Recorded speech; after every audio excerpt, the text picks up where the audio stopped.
Alright, so in today's topic, we're going to be talking about nucleic acid metabolism.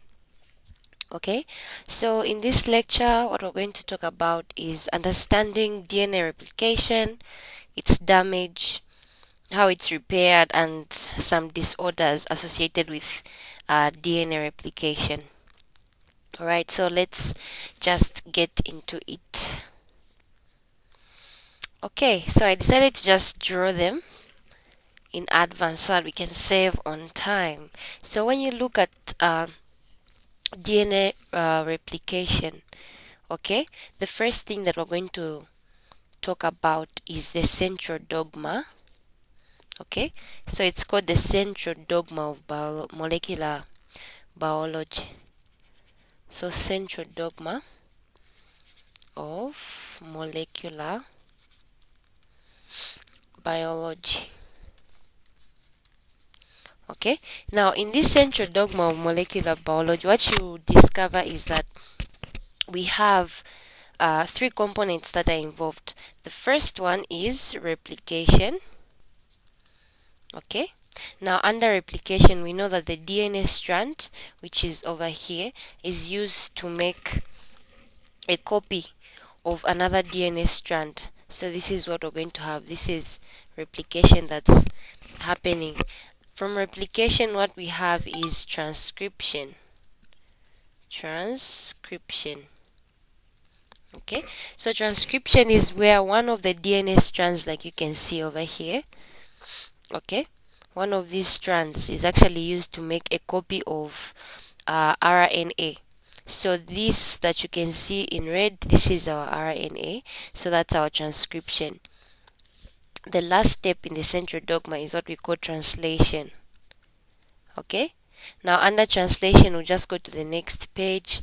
So under translation, you have that genetic information that's encoded on the messenger RNA is now translated, okay, to actually become amino acids.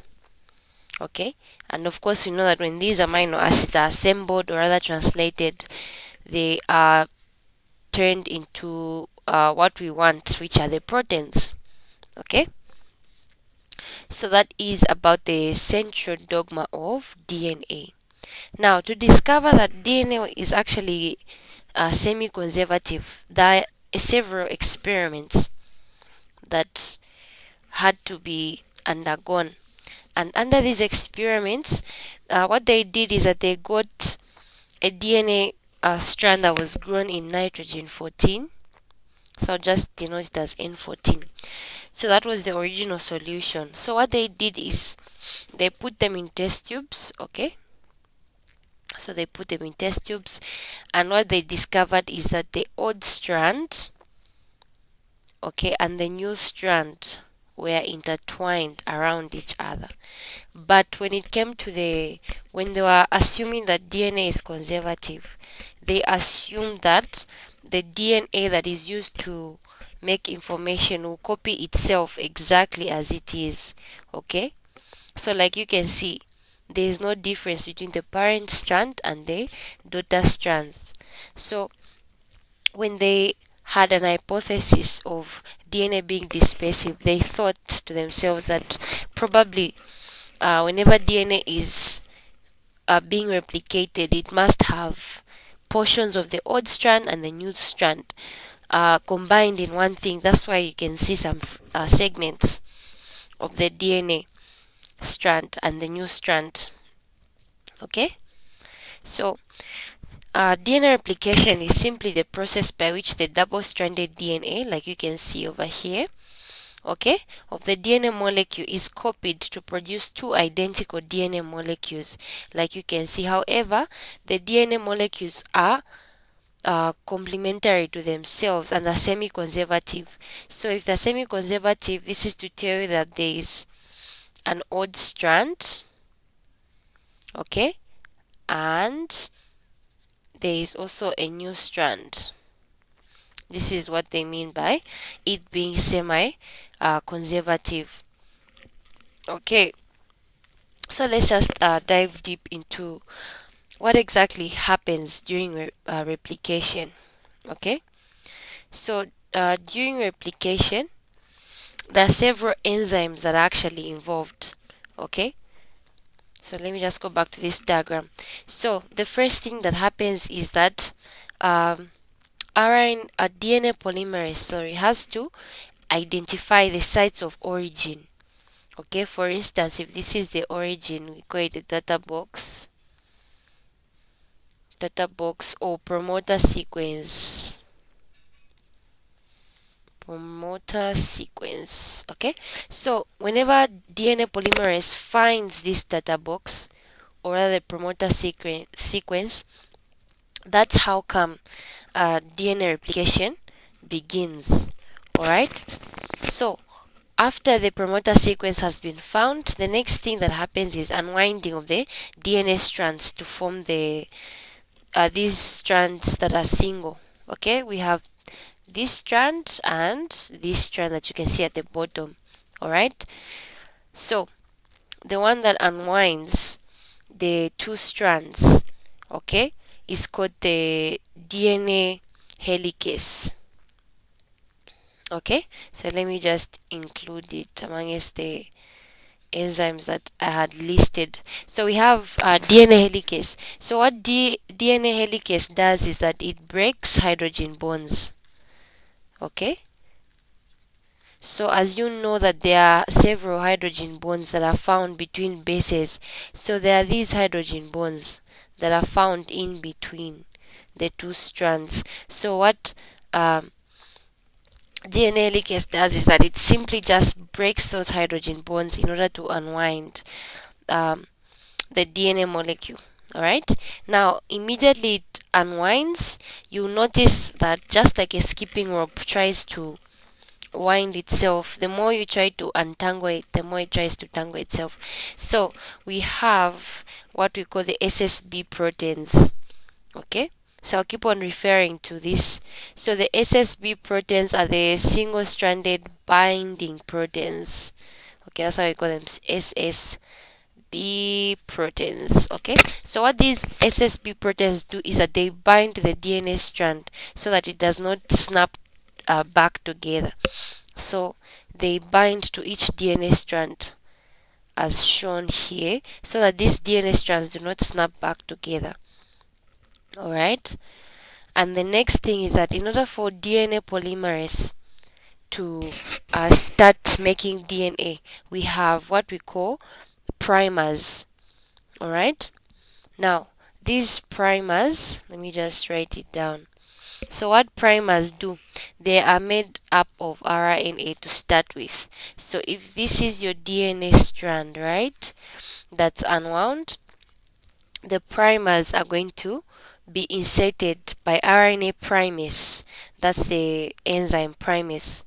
Okay, so immediately the primers are added onto the DNA strand, the DNA polymerase, okay, it starts adding on other nucleotides in order to build the new daughter strand. Okay, so that's how this happens.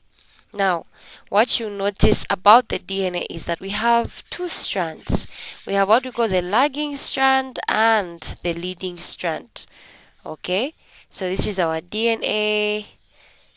Our lagging strand, remember DNA is primed, or rather it has polarity, so one strand goes from 3' to 5', the other one is going from 5' to 3'. So what happens is that when the primers are added onto here, the DNA polymerase will start adding on nucleotides in this direction.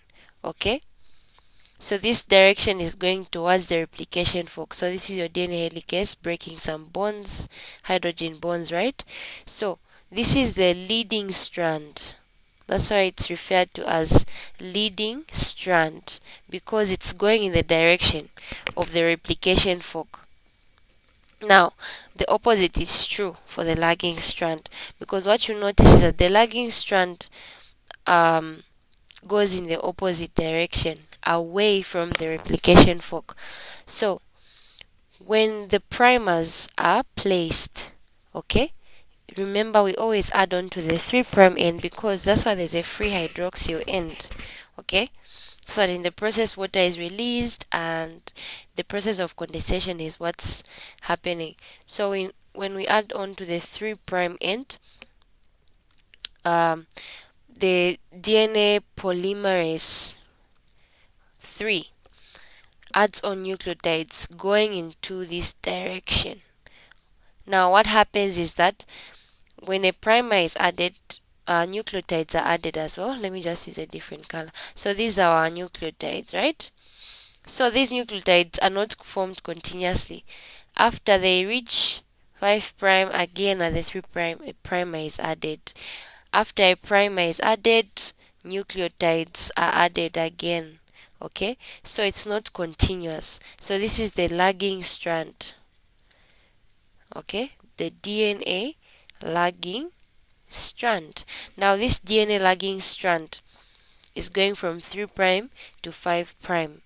Alright, at the end of the day, these primers have to be removed.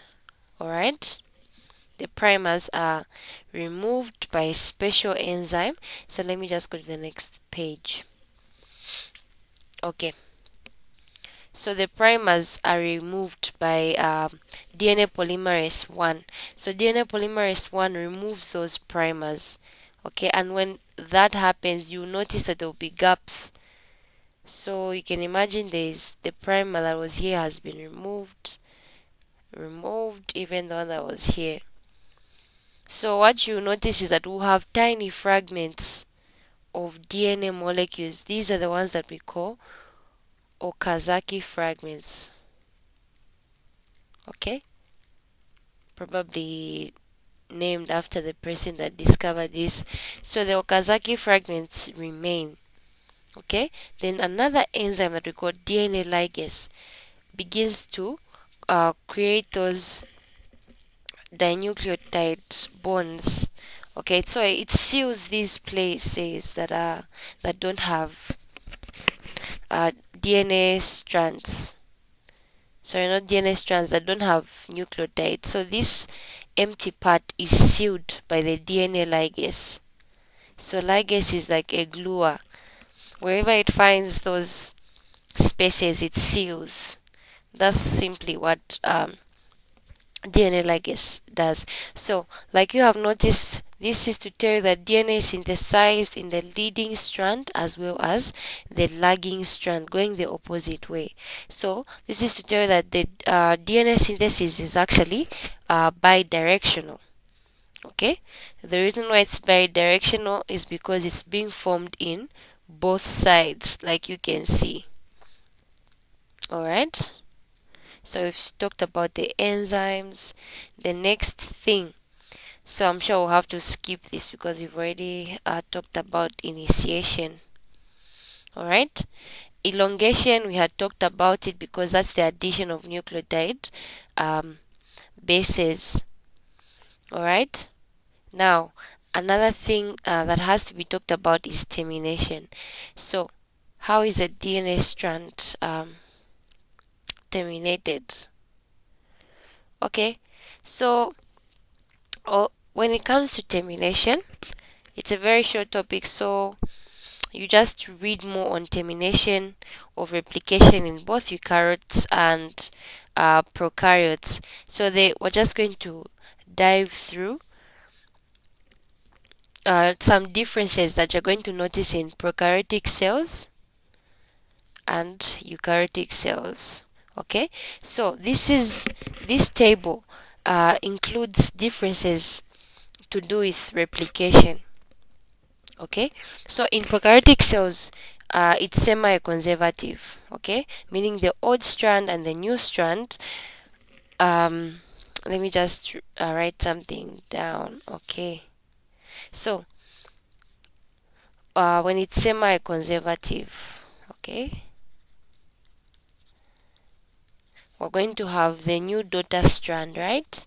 Now that new daughter strand is going to be combined with the old strand. Alright, this is what we mean when we say it's semi-conservative. So both prokaryotic cells and eukaryotic cells are semi-conservative. The next thing that you're going to notice is that in prokaryotes there's a single origin of replication. All right, so what do they mean by single origin of replication? So this is what they mean. If this is your DNA, and we know that DNA and prokaryotics, so I'll just write prokaryotic cells. So the DNA in prokaryotic cells is actually circular, like you can see. So if this is your origin of replication, this is where the replication starts. What that's saying is that in eukaryotic cells, seeing that it's linear, okay, what you have is that DNA origin sites in the prokaryotic cells are actually multiple.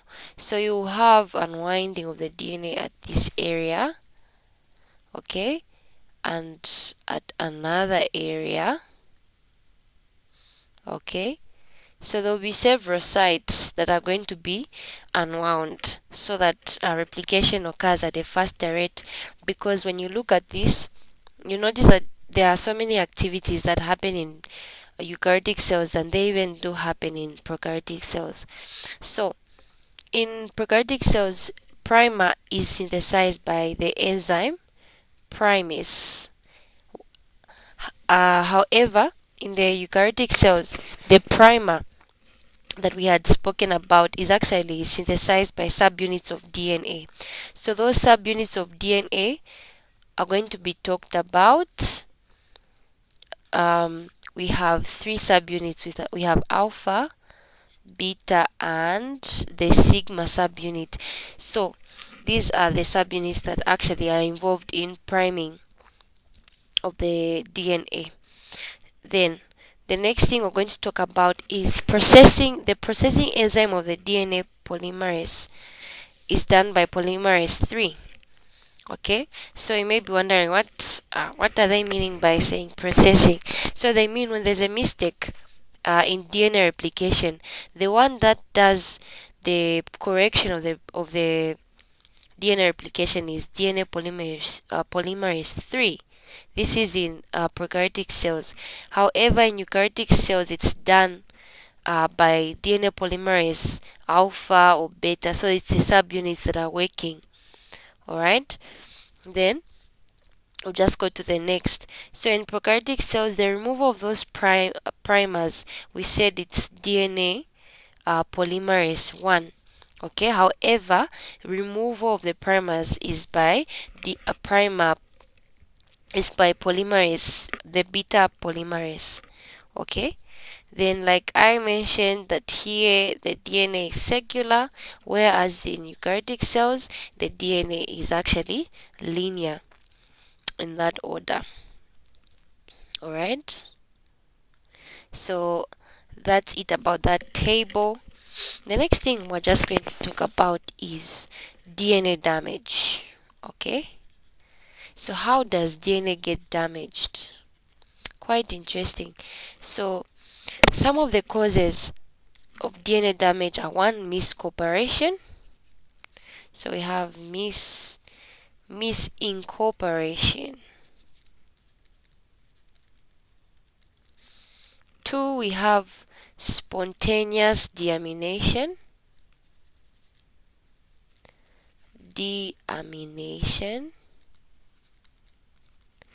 Three, we have X radiation. So you know that's why they don't advise to always be found in places that emit radiation. I'm sure you've seen it on airports or certain companies, or even at the filling station. You also have UV irradiation, okay, as well as certain chemicals. They can cause the DNA to actually get damaged. So we'll start with misincorporation. Okay, that's the first one. So under misincorporation of the DNA during replication, you'll notice that if this is your DNA strand, right, this is your original strand. Now your original strand has adenine, guanine, cytosine, adenine, cytosine. Okay, missing cooperation, meaning instead of DNA polymerase 3 copying the complementary base of adenine, you find that this is adenine, there's thymine. Instead of putting cytosine as it being complementary, they put guanine again. Okay, maybe here they put cytosine, here they put adenine, thymine, and guanine. So this is misincorporation, meaning the wrong base has been put to be complementary with the DNA strand. Okay, then spontaneous. I'll start from the word spontaneous itself.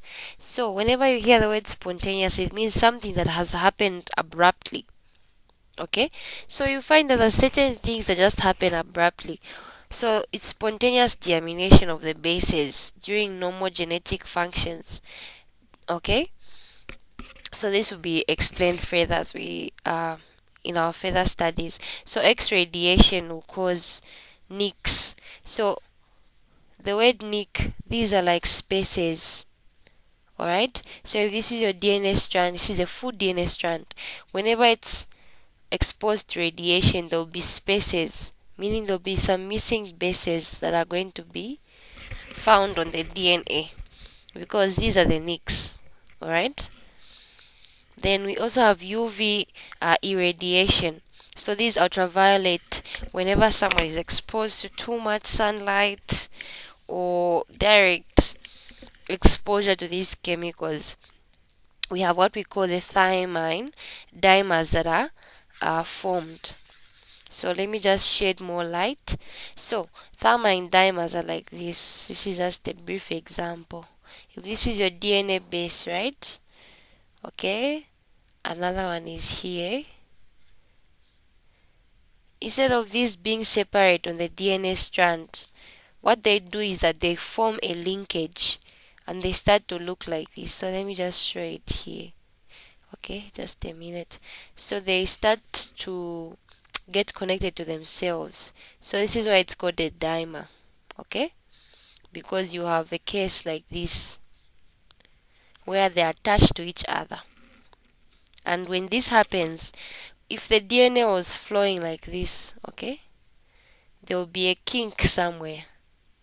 So you notice that the DNA will no longer coil around itself because these two thymine dimers are attracted to each other. Alright, so this is some of the things that cause DNA damage. The next thing that we're going to talk about is DNA repair. Okay, if DNA can be damaged, it means it can be repaired. So under DNA repair, the damage can either be lethal, meaning it can be very dangerous, or it may cause mutation. So mutation, this is why there's a mismatch of genes on the DNA strand, and you know what mutations can cause. They can cause abnormal growth. This is why you find someone with abnormal cells that keep on undergoing cell division. Okay, so that's why DNA repair is very vital. Okay, and to start with, we had firstly started with the DNA polymerase 3. Okay, we talked about it because it also does DNA repair. That's the goodness with DNA polymerase 3. However, we'll be talking about some of the main things that cause DNA repair. We have photo reactivation. We also have excision repair.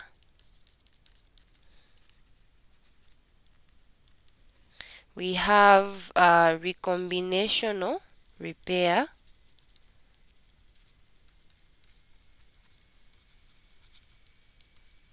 As well as mismatch repair. So a quick mnemonic on how you can just remember DNA repair is PERM. Okay, PERM, which is PERM.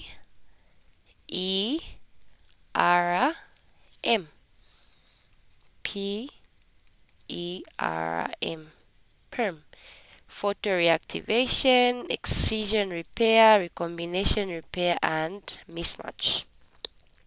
Okay, this is, and yeah, perm. This is a small mnemonic you can just like keep to help you remember. So the first thing we'll start with is photoreactivation. So under photoreactivation, automatically you know that light is going to be involved. So photoreactivation is also referred to as light induced repair. Okay, so photoreactivating enzyme is the one that brings about the cleavage. Okay, so when we say cleavage, we actually meaning cutting something. So remember those thymine dimers we had talked about. Okay, what this photoreactivation does is that, let me just give an example. This is the sun, right? Okay, the light that comes from the sun is used to break the bond between those thymine dimers. Okay, and it brings about cleavage of the thymine dimers that are activated by visible light, and this leads to the restoration of the monomeric conditions, meaning monomeric, mono means one, so monomeric meaning it takes them back to a condition where the thymine dimer was just, the thymine base was just alone and not attached to anything else. Okay, the next thing that we'll talk about is excision repair. Okay, under excision repair,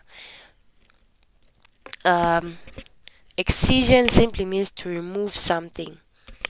Okay, so excision includes the removal of the defective segment.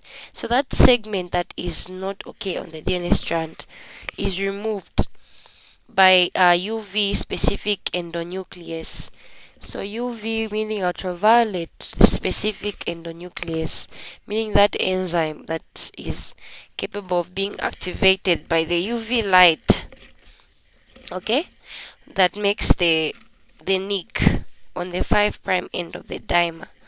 So there is an excision, meaning the DNA polymerase 1 synthesizes a new strand. How does it synthesize a new strand? This is because you know that the strand, if this is your DNA, right, and then this is the DNA part that has been affected. Okay, the rest of the DNA is just okay. So what happens is that the defective part is removed. Okay, once it gets removed, DNA polymerase 1 synthesizes a new strand, okay, to fix that defective part at a new strand in the 5' to 3' direction. Okay, because DNA is always synthesized in the 5' to the 3' direction. So the 5 to 3' endonuclease activity of DNA polymerase 1 removes the damaged sequence. Okay, so this is like ligation, because ligation is simply trying to fix back that which was lost, like we had talked about DNA ligase being the gluer. So this is what is happening. The next thing that we are still talking about excision repair. So we also have spontaneous deamination of cytosine to uracil. So remember one of those ways in which DNA can be damaged. Remember we talked about the spontaneous deamination. So when something is undergoing deamination, there is a way in which an amine group is added. So whenever an amine group is added to cytosine, automatically the cytosine is converted to uracil, sometimes due to inherent instability of cytosine. Okay, due to inheritance, deamination can occur, and when that happens, uracil is formed. Okay, so on replication, mutation will occur in such a way that since adenine is paired with uracil, okay, remember we had cytosine. Now cytosine has been converted to uracil. It means uracil will have to pair with adenine, so there will be a mismatch. Alright, so this is a problem. That's why the excision repair is very important. Okay, because that defective part has to be removed so that the DNA pairing occurs in an orderly manner. The next thing we'll talk about is recombination repair. Okay, so I'll wrap the first two and just remain with recombination. So under recombination repair, it's also called a sister strand exchange. Okay, so the unmutated single stranded segment from the homologous DNA is removed from the good strand and then it's inserted into that gap opposite the dimer. So like you can see, if this is the DNA and it has a gap right here, what happens is that for why it's called recombination, it's because part of the DNA that's okay is removed and put here where there's a gap in order to fill in the gaps. That's why it's called sister strand exchange. I'm removing one strand from one, or you're removing a part of a strand from the DNA and fixing it where there was a gap. Okay, opposite the dimer. So it occurs after the first round of replication. So this is a normal procedure. So you find that as DNA polymerase 3 is synthesizing DNA, there's so many mistakes that occur. So whenever that happens, the DNA polymerase 3 goes back to check if there are any mistakes, and whenever it finds mistakes, it removes one strand and puts it where there's a gap. Okay, so the next thing we'll talk about is mismatch repair. Alright, so let's just erase.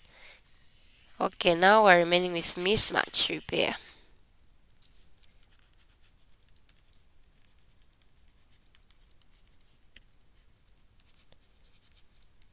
So under mismatch repair, it corrects a single mismatch base pair. So if there's a mismatch, meaning for example, if there's cytosine to adenine, this is a mismatch. These two are not supposed to bind. So it corrects this in that instead of cytosine being bonded to adenine, it's going to bond adenine to thymine, because this is the right, this one is wrong. This is a mismatch, this one is the correct match. Okay, so an endonuclease is an enzyme that's found in the DNA, so it recognizes the defective region.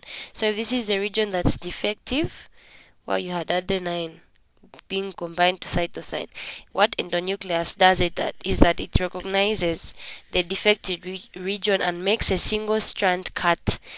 Okay, so it cuts that strand and corrects it and makes sure they are paired in the right way. So the DNA strand is removed. So if this is a defective part, it's removed through the mutation, and then this part that has been removed is replaced. Okay, replaced with a new strand, and ligation happens. Okay, ligation, we're now forming those bonds from one nucleotide base to the other. So this is about DNA repair. The next thing we're just going to talk about is some disorders that are involved in the DNA. So I came up with a table. So this table has to do with the first row is with disorders. How are these disorders inherited and what type of mutation occurs? Alright, so the first disorder is xeroderma pigmentosum. So it's autosomal recessive. Okay, now these autosomes, these are genes that they are not sex cells like the X and Y. They are cells like your eye color, the type of hair you have, or the structure of your hands. Those are autosomal recessive. Alright, then the mutation happens on the 7 genes XPA, XPG. Alright, that's why I've written it in a table so that you can just take note. Then the next thing is ataxia telangiectasia. This one is also autosomal recessive. So to just clarify things, most of these genetic disorders are autosomal recessive. Alright, they don't affect um, they don't affect your virtue of either being female or male. They attack other cells, to be specific. So the AT ataxia is connected to the ATM gene. So you can just attach this, the AT to ATM gene, so that you can just easily remember. The other one is Bloom syndrome. Like you can see BL, you just add M, so BML gene. That's the gene that affects that's affected in order to bring about the Bloom's syndrome. The next is Falcon's anemia. The Falcon's anemia, the mutation occurs in any of the 13 FA genes. Okay? And then we also have hereditary non-polyposis colon cancer. So the colon cancer, these are the genes that are actually affected. Alright? So having written this table, you may just kindly take a notebook and a pen or paper and just take note of these disorders, because even on your MCQs they usually don't go so much in depth. They'll ask you about the disorder and what gene, and automatically you know that the inheritance is autosomal recessive. Alright, so in summary of our lesson, we're going to just remind ourselves of what we have been talking about. Firstly, we talked about replication of DNA synthesis. Stroke DNA synthesis occurs in the semi-conservative way. Okay, so I'll just be using those images that we had. So it occurs in a semi-conservative way, and it happens in 3 steps. We have initiation, elongation, and termination. Then DNA damage, we talked about how DNA can actually get damaged. Alright, though I think that page has already been erased. But yes, there are ways in which DNA can be damaged, and we talked about it: X-rays, UV light. Then, having said that, we talked about how DNA can also be repaired. Okay, several ways in which DNA can be repaired. Okay, let me just find that. Okay, so this was on damage. Then we talked about mismatch repair and excision repair, photoreactivation, recombinational repair. Those are the types of repair that are involved in genetic repair. Okay, so failure in DNA damage can result in disorders such as the xeroderma pigmentosum. Alright, so those are some of the conditions that can come about due to damage of the DNA strand. So this is it for this lecture. Hope you enjoyed it, and see you next time.